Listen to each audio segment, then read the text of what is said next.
Welcome back, Edge Runners. Terrain's been my go-to for a bit now, and I'm ready to head back to my Cyberpunk and Kit Bash roots. Before I do that though, I thought I'd get another IWC build in the books. This doesn't mean I'm done with IWC builds, I'm just taking a break. But this is one you might want to scroll all the way through, because it's an honest-to-goodness tutorial. Today's project starts with these 4 ingredients, all of them you can find at the dollar store.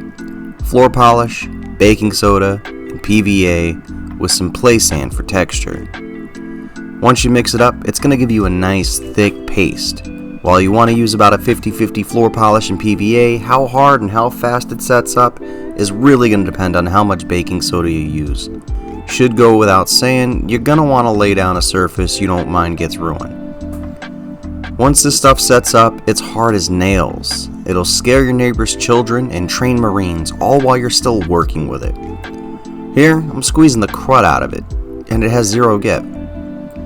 Be careful though. If it breaks, it can cut you just as quickly as you cut it. And when you do cut this stuff, you should probably wear a mask. The baking soda and sand and particles in the stuff gets everywhere, so maybe some safety glasses too? Your call, Choom. Once you got a good consistent mix of the stuff, you can do anything with it, and I mean anything, even make miniature bases from scratch. The inspiration for this build comes from Peter Lustlos and BobaFettIG88 over on the IWC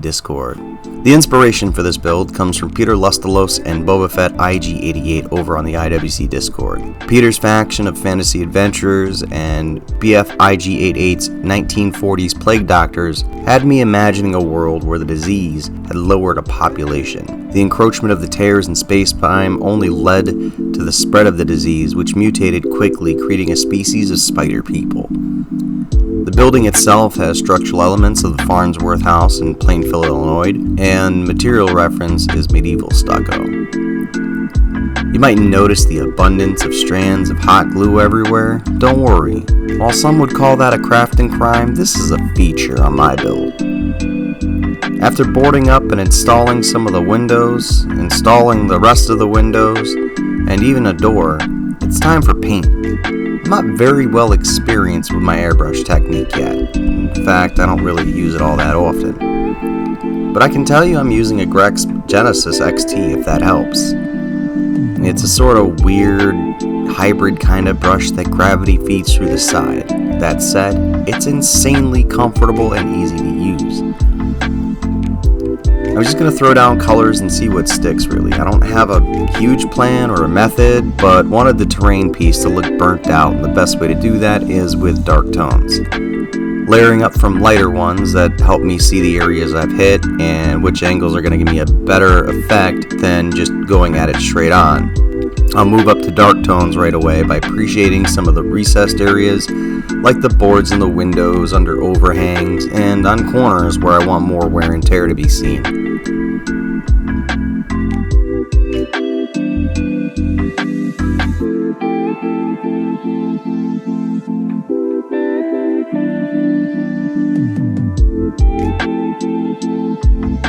Here I'm slapping down some brown in a hole on the floor in the upper balcony area. I know that doesn't sound right, but the idea is that the brown is going to help sell water damage. As the wood rots, it fills up with all sorts of molds and funguses, and they feed on the moisture that's left behind. Next, the front of the building is going to get a similar treatment, though it's a bit more yellow, added into the leather color I started with the upper part. This is for the areas of the front where pieces of the wall are missing due to neglect and damage from skirmishes. When you add the black into the recessed areas around the windows and edges, it all kind of helps tie it together.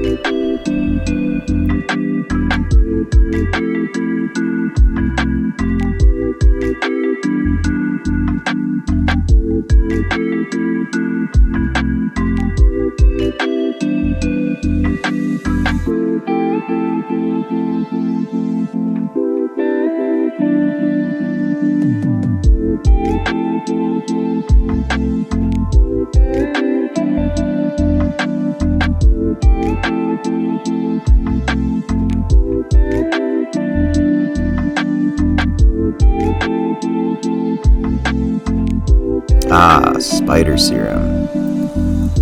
The one product that I have a love-hate relationship with so far. I'm going to speed the footage up a little bit, but this stuff makes really preem spider/cobweb effects super easy. I have my guess as to what's in it, but I do know it's a liquid plastic that you shoot through your airbrush. While it sticks to everything it comes into contact with, it does leave free-floating particles that no amount of ventilation has been able to tame because the material is so light. It'll combine with other particles of the stuff, as well as dust and whatnot that's floating in the air, and then stick to everything that it isn't being pointed at.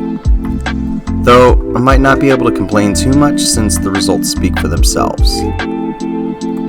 I want to give a huge shout out to Rising 8 Minis, Scattered Terrain, Eric, and my good buddy Dester. You guys all helped me when I was redesigning my channel art. And a very, very special thank you to Narb for letting me advertise this video on the IWC Discord. If you're not a member there and love tabletop wargaming, it's a chill community with a lot of very creative people. I'll leave a link to it down below, as well as the link to the IWC Patreon and the 2 factions that got this video off the ground. Thank you all for watching. I hope to see you again soon. But until then, gig closed.